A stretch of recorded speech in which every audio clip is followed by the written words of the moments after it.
Hello, students. You're welcome to your favorite educational program, Teaching and Learning on Radio by Niger State Ministry of Education. It promises to be interesting and it comes up every weekday. This is to keep the school children abreast of their curriculum due to coronavirus pandemic that has kept them at home. At this moment, we have our facilitator in the studio who will be taking you on a very interesting subject. Happy viewing. I am Kabir Yusuf. Of economics. In our last lesson, we discussed theory of demand, in which, under the theory of demand, we discussed the differences between wants and demand. 2, we tried to state the law of demand. 3, we discussed types of demand and factors affecting the demand. So today, we shall try to discuss distinction between change in quantity demanded and change in demand. The economics lesson we are teaching today is topic of SS2, our objectives. 1, we shall try to look at the differences in the issue at the end of the lesson. Listeners, I want you to be able to differentiate between change in quantity demanded and change in demand. 2, after we might have finished with the differences between change in quantity demanded and change in demand, we shall move into the discussion of elasticity of demand and the measurements that are involved. Now, before we go, I will recap back to the first one we picked, which is the differences or distinction between change in quantity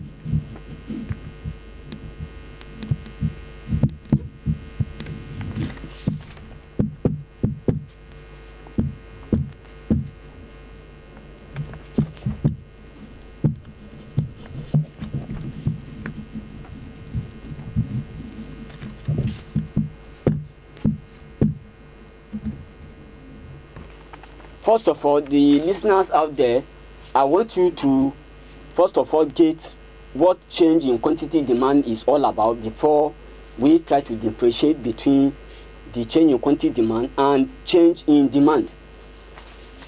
Take for instance, if we are discussing change in quantity demand, change in quantity demanded by this diagram, if we have, that is, we have price and quantity axis, and the origin is 0. Now, by the time you go to the price axis, we shall start by plotting the price axis against the quantity. At this stage, we have P1 and we have Q1. The next price is P2 against Q2.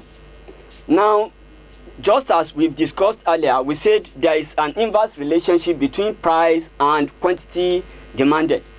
Now, since the price and quantity are inversely related, by the time we plot our graph, it will what? It will move from, or the graph will be from left to right. This is our demand curve. Now, if you look at it, change in quantity demanded is the same thing as movement along the same demand curve. What you mean by movement along the demand curve? You can see that the determinant here is the price. Because anywhere you are being asked that what is change in quantity demanded, change in quantity demanded is what? Determines by the price of what is to be purchased. Now, take for instance, if there is an upward movement in the price, or there is a rise in the price, quantity will fall. And if there is a decrease in the price, there will be an increase in the price of the commodity bought by an individual. Take for instance, when we say change in quantity demanded, which is as a result of the price, you can see now that what it has to be either increase or decrease in quantity, either increase in price or decrease in the price of that commodity. Let's take for instance, by the time we draw our arrow between P1 to P2 and we draw another arrow in quantity line indicating an increase from Q1 to Q2.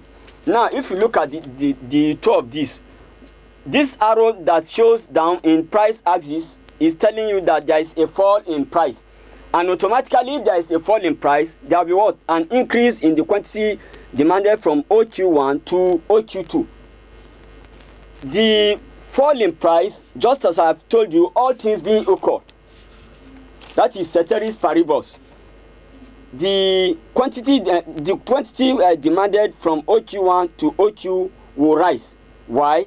Because there is a fall in price, and to every rational consumer prefer more to less. That is why we come by this, that price is the determinant factor in change in quantity demanded. So now let's move to change in demand. When you hear the word change in demand, just as the discussion hold, change in demand is determined by other factors of production other than the price. Why? If you look at the first one, quantity is involved. The second one, we said what? Factors of production that we've discussed earlier. And in factors of production can be price of other commodities, government policy, income of the consumer, taxation, etc. Now, when we say change in demand, let's take for instance,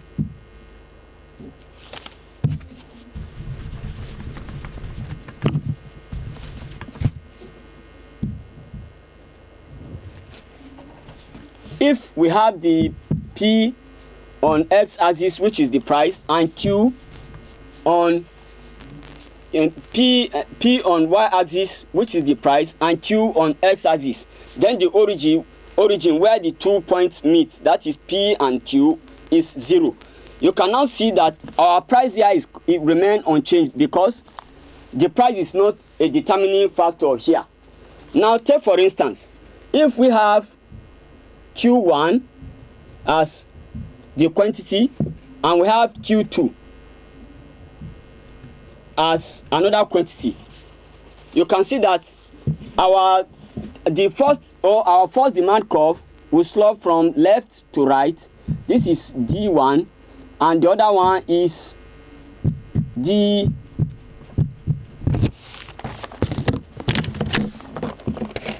other one is D2.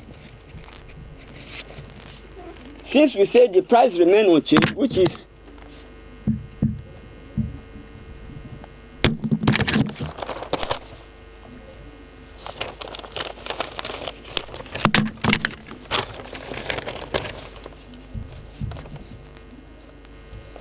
so you can now see that the price that is constant here, or that remain unchanged, other factors determine what is to what hold here. Take for instance, since we say the price is constant here, quantity from that is OP1, quantity demanded increases from Q1 to Q2. Why?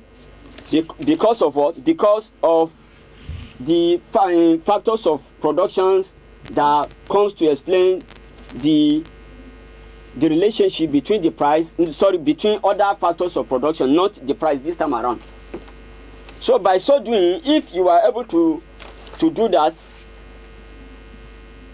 in the aspect of changing quantity demanded, the determinant is the price, and the other one, which is change in demand, is what?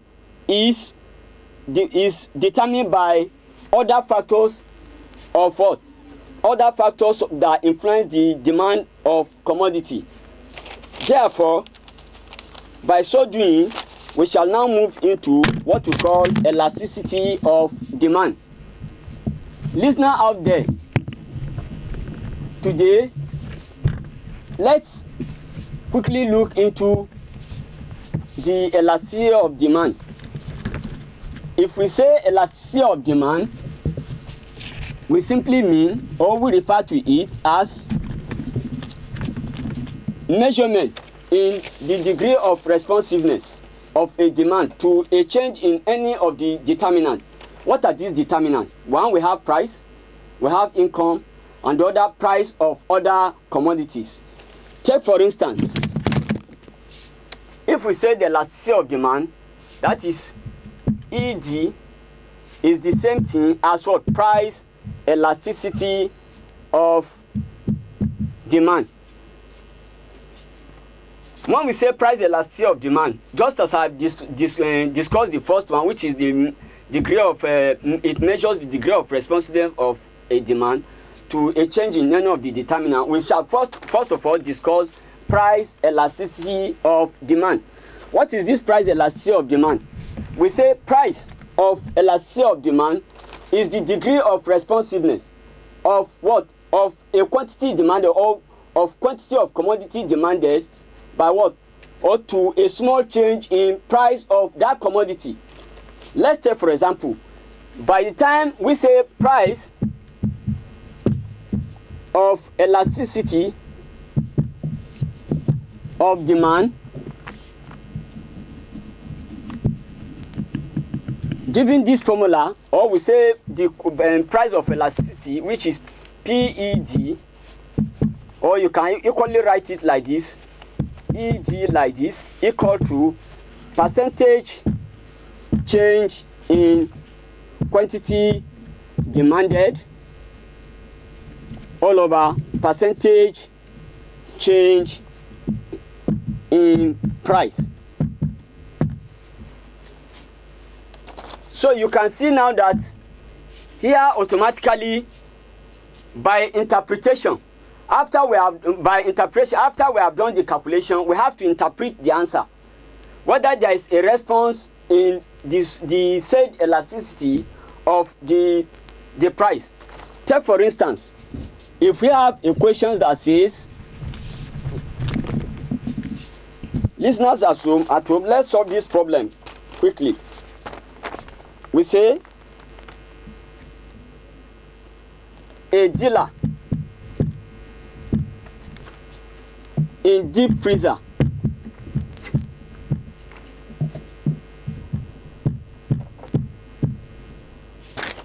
increased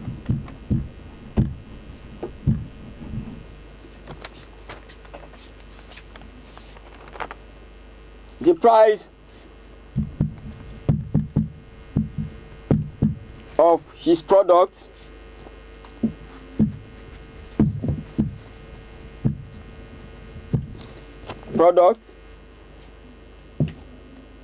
from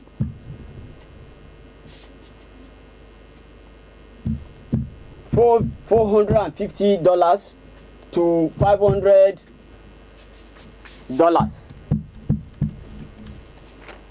and sells from 800 units to 600 units.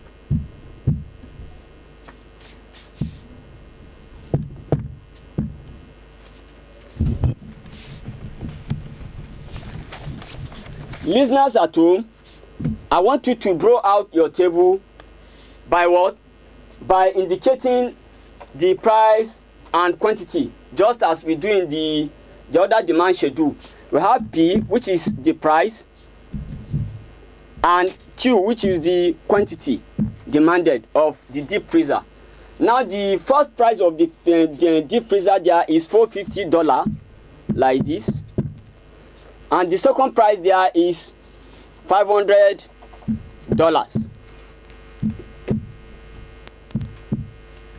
the first quantity there is 800 against $450.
Now we have, going by this formula, we have what we call Q2 minus Q1 all over Q1 times 100. That is why we express it in percentage. This percentage, we are expressing it now. This Q2 you see here is the second quantity demanded of the deep freezer, and the second quantity of the deep freezer, and the old quantity of the deep freezer is Q1. By so doing, we will now say 600 minus 800 all over 800 times 100.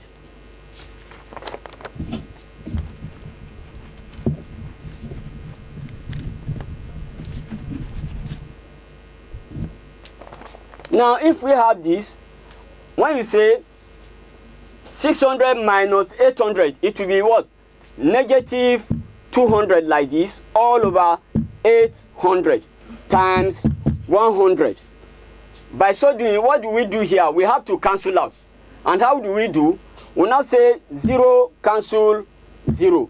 0 cancel another 0. So we now have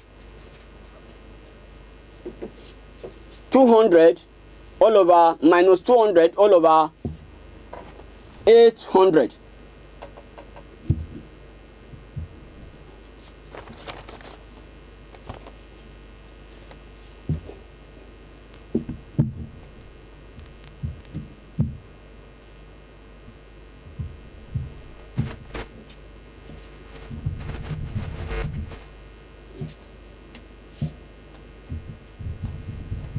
Minus 2 all over 8, of which automatically now we have minus 1 all over 8.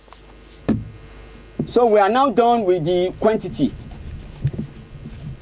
Let's go now and look at the calculation that is involved in the price, of which the first price there is $450. Just as we have done here, we will now say P2 minus P1 all over P1. This P2 is the new quantity, P2 is the new price minus P1, which is the... Wow! Believe you had a wonderful time listening to your favorite educational program, Teaching and Learning on Radio by Niger State Ministry of Education. The essence of the program is to educate our children that have been at home due to coronavirus pandemic ravaging the entire world. This program will come your way next time. We do hope you will join us. Kabir Yusuf is my name, and I'm thanking